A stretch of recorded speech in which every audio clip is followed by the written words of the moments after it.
There was no doubt anymore. Skynet had created a cybernetic organism. It was designed to blur the line between a man and a machine. People started to think that there were Terminators amongst us, wolves in sheep's clothes. Some of us left, even though we hadn't seen any other infiltrators yet. Or at least, we didn't think we had. And that fear of not knowing was what turned the tide of this war. That night, Skynet won.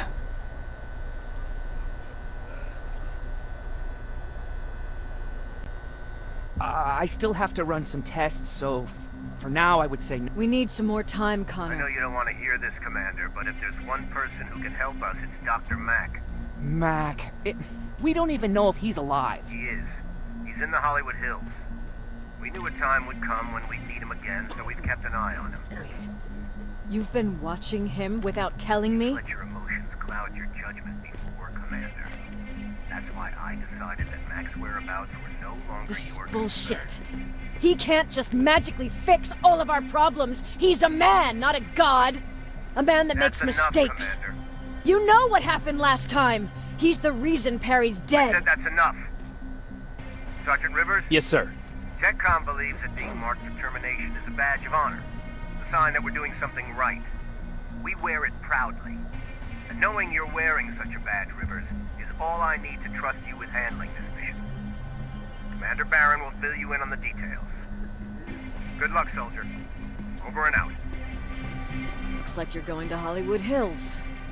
Dr. Edwin Mack is the one who taught us how to use Skynet's weapons, so there's a chance he can do it again. Take him that second-generation plasma rifle and see if he's able to reprogram it. If we want to use Skynet's weapons, we need to bypass their encryption lockouts. How will I find him? He's obsessed with surveillance. So when you get there, look for any cameras, biometric sensors, or any other tech stuff. He should be around. That's it.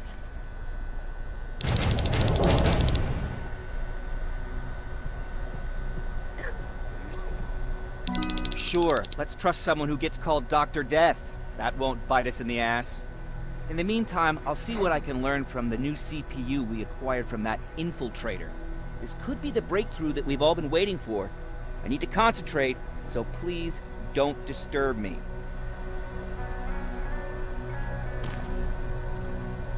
What do you need? Anything I should know about Dr. Mack before I leave? Only that he can't be trusted and he's highly manipulative. So you need to stay cautious. Was Mack the one whose drone you smashed? Yes. Yes, it was.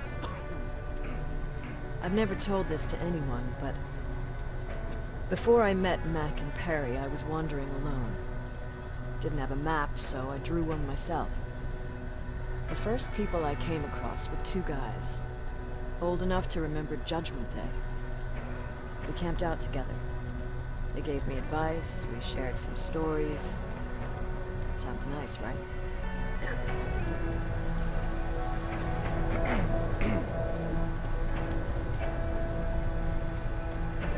A little too good to be true.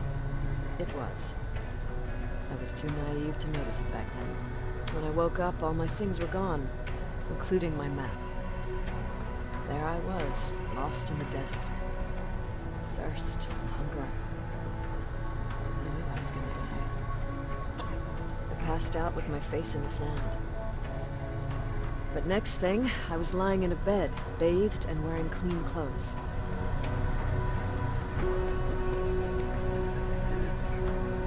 You're lucky someone found you. Someone did find me. Too bad it was Skynet. Through the window, I saw thousands of Terminators.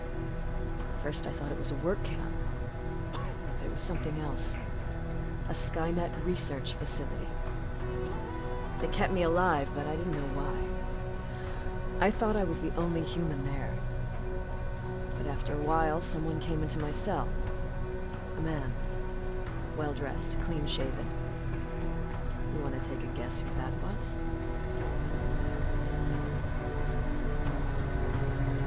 One of those guys who robbed you? No.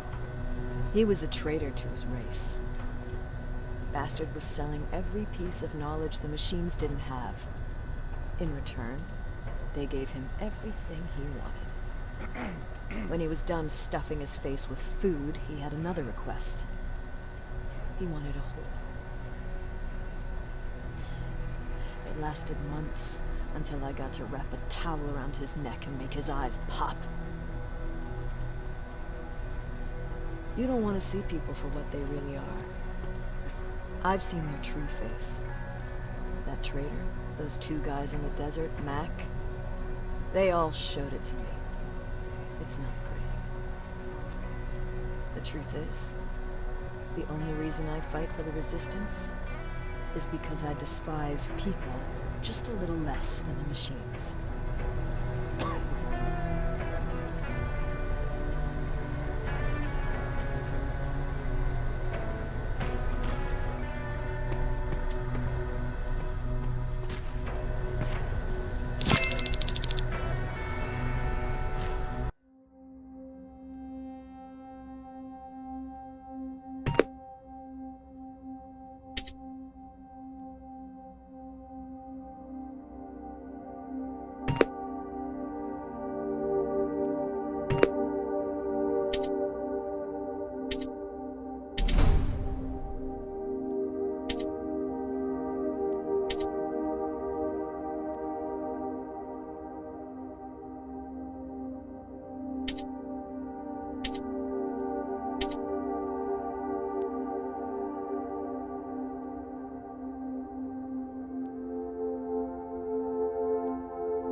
Jacob, do you have a minute? Of course. I've heard that you're going to Hollywood Hills. Well, with Baron yelling like that, the whole shelter heard. He wanted me to tell you if I needed anything, so here it is. When you get to Hollywood Hills, could you stop by my old house? It's near the Griffith Park tennis courts. I wonder if Peter went there and left something for me. I know he'd be stupid to go there, since now it's behind the Annihilation Line, but then again, he was always full of stupid ideas. I'll see what I can do. Thank you.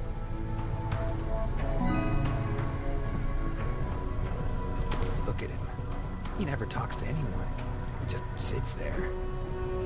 I bet he's one of those machines.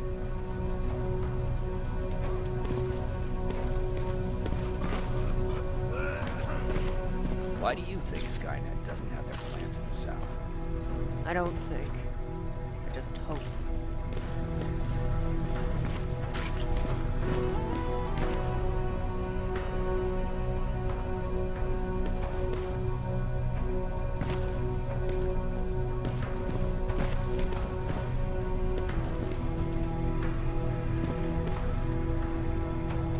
Jacob. What's the situation like in the shelter? Not that great. People are getting nervous. A lot have already left, and even more plan to leave. Even Mark and Laura saw them packing earlier. And what about you? Just the thought of running again's making me sick. Must be getting old. Plus, we got everything we could need right here. Where else would I go? Besides, I have faith that Baron would never let anything happen to this place. She's way too upset about security. Earlier, you said that a new era started. What changed? Well, for one thing, with Tucker dead, I became the new leader of the group. Something I never expected or wanted, for that matter. What did you do about it? That same night, I looked around at all those people who survived, and I felt scared. Scared of what they expected of me. I started to walk away like I was on autopilot. I don't know if I wanted to or run away or to kill myself. But then, something surreal happened. I found a metal door in the ground in the middle of nowhere. I was real unsure about what I might find under it, but what I did find was the aftermath of a massacre. More Terminators?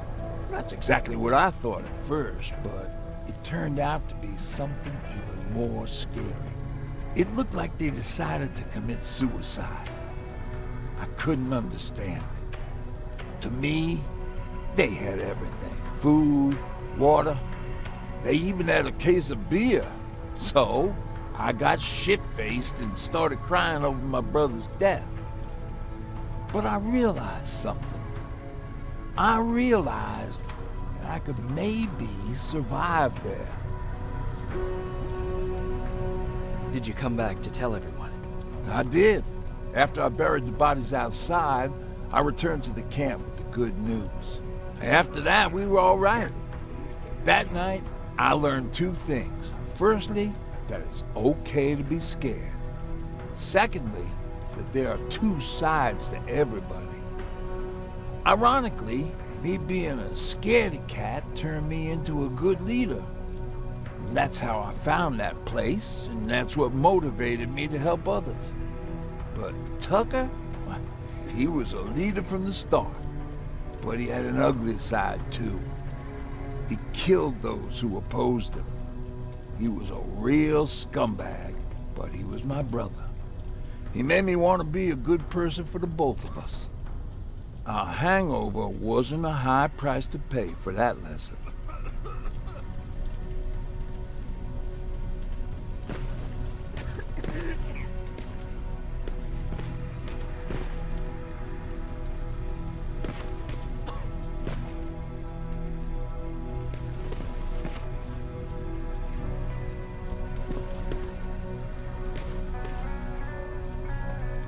Need anything?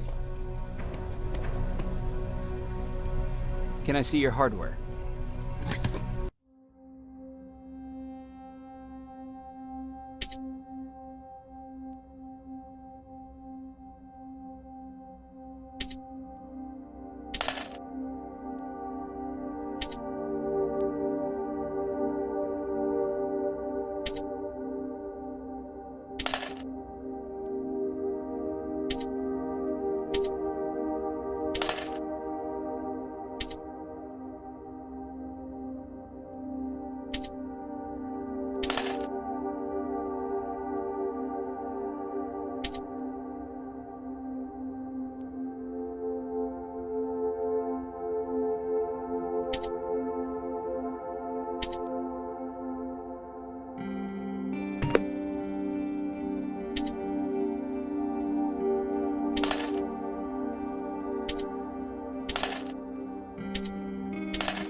Jacob, I didn't see you there.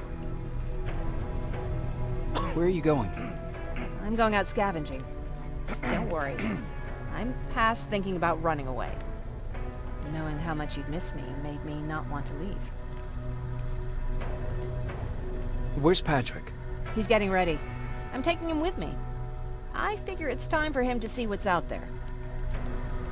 Is everything okay? You seem far away. Nothing can get past you, can it? I've been thinking about the day we met. I never told you how we really ended up there.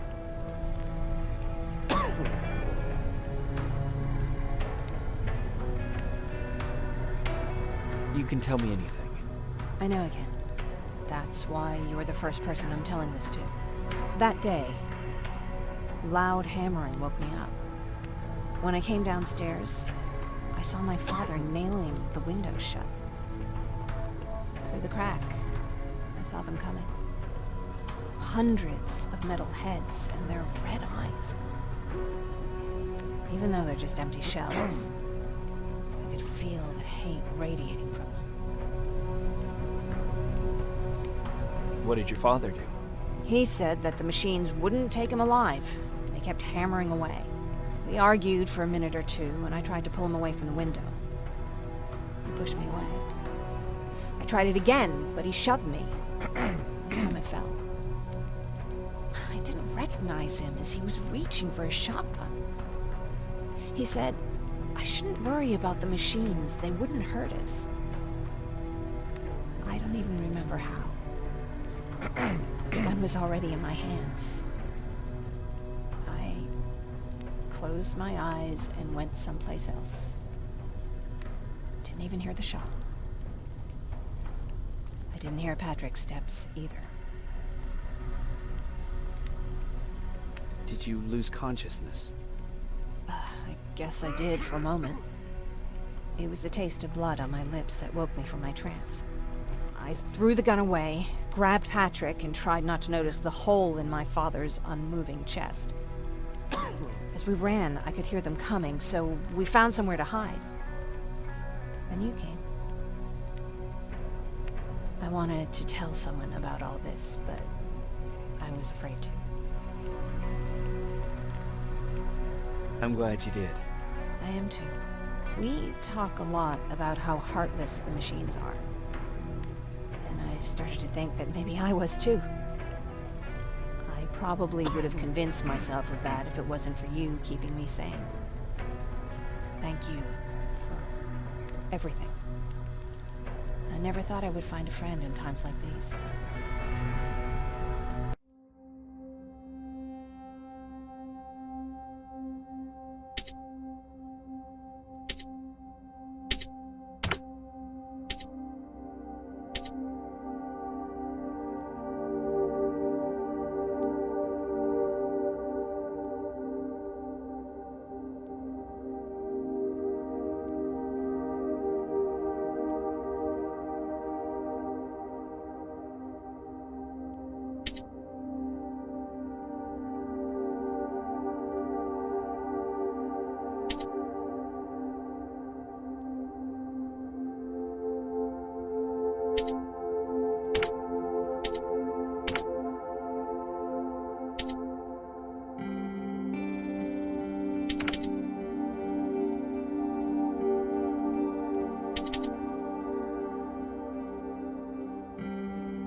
Is it true?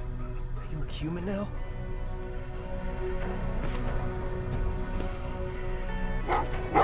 Oh, what's with the dogs? They've been like that ever since they brought that thing in.